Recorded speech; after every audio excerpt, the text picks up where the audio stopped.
नेहा देर रात अपनी सहेली नीता की पार्टी से वापस अपने घर लौट रही थी। नेहा के पिता की शहर के रईसों में गिनती आती थी। नेहा उनकी लाडली थी। वैसे तो उनके पास बहुत सी गाड़ियां थीं, पर नेहा को गाड़ी से ज्यादा स्कूटी चलाना पसंद था।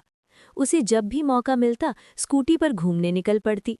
नीता उसकी सबसे अच्छी दोस्त थी और आज उसने एक क्लब में अपने जन्मदिन की पार्टी दी थी।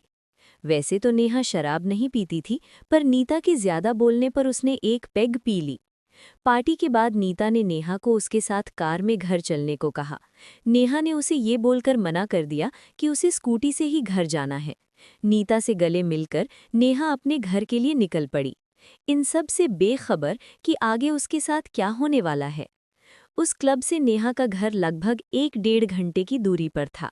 रात बहुत हो चुकी थी, इसलिए सड़क पर दूर दूर तक कोई नहीं था। नेहा की स्कूटी उस सुनसान सड़क पर लगातार चले जा रही थी। नेहा को क्लब से निकले अभी 30 मिनट के आसपास ही हुआ होगा कि तभी अचानक से मौसम खराब होने लगा। इतनी रात और ऊपर से खराब मौसम ने नेहा को परेशानी में डाल दिया।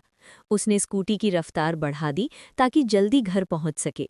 कुछ देर बाद एक तेज बिजली कड़की, जिसे देखकर नेहा के शरीर में एक सिहरन सी दौड़ गई।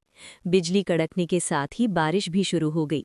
अब नेहा ने सोचा कि जब तक बारिश नहीं रुकती तब तक कहीं रुकना ही ठीक रहेगा। उसने स्कूटी चलाते हुए कोई सुरक्षित जगह ढूंढने के लिए इधर-उधर निगाहें दौड़ाईं। बारिश अब पहले से ज्यादा तेज होने लगी थी, इसलिए थक हार कर नेहा ने सड़क के किनारे पर उपस्थित एक पेड़ के नीचे अपनी स्कूटी रोकी। नेहा ने स्कूटी से उतरकर एक नज़र उस पेड़ को दौड़ाई। काफी पुराना और बड़ा पेड़ था वो पेड़ इतना घना था कि उसमें से ऊपर का कुछ भी साफ दिखाई नहीं दे रहा था।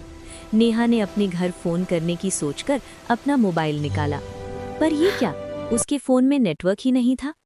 नेहा मन ही मन सोचने लगी, शिट, इस नेटवर्क को भी अभी जाना था। एक तो ये खराब मौसम और ऊपर से ये नेटवर्क, पता नहीं कब रुकेगी ये बारिश।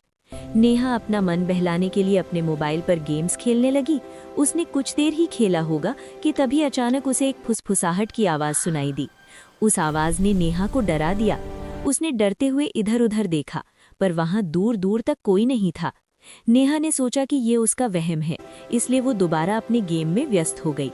कुछ देर बाद नेहा को वही फुसफुसाहट दोबारा सुनाई दी। उसने फिर इधर-उधर देखा, पर उसे वहाँ कोई दिखाई नहीं दिया। पर इस बार नेहा सतर्क हो गई। उसने फ़ोन में बिजी होने का नाटक किया और ध्यान से उसी फुसफुसाहट का दोबारा इंतज़ार करने लगी। उसे वही आवाज़ दोबारा सुनाई दी, पर इस बार उसने उसे साफ साफ सुना। वो जो भी था कह रहा था, भाग जाओ नेहा यहाँ से। पर उस रात नेहा के साथ क्या हुआ ये पता चलेगा अगले भाग में।